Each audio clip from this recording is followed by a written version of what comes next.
আমাদের এই ব্রাইড সব কিছু খালি কম কম কম কম চেয়েছিল।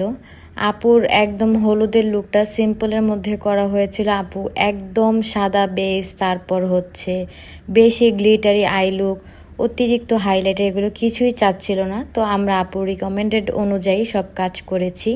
হলুদের প্যাকেজটা আপু হচ্ছে আমাদের সিনিয়র আর্টিস্টের হাতে নিয়েছিল, আর যে ওয়েডিংয়ের প্যাকেজটা সেটা আমার কাছে নিয়েছিল।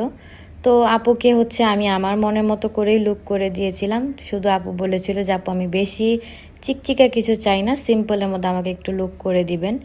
আর আপুকে রেডি হওয়ার পর এত সুন্দর লেগেছে, সবচেয়ে ভালো লাগছে আপুর এই ফ্লাওয়ারের যে হাতের ব্যান্ডটা, খুব সুন্দর লেগেছে। এটা পরার পরে আপুর সৌন্দর্যটা আরও দ্বিগুণ হয়ে গিয়েছে।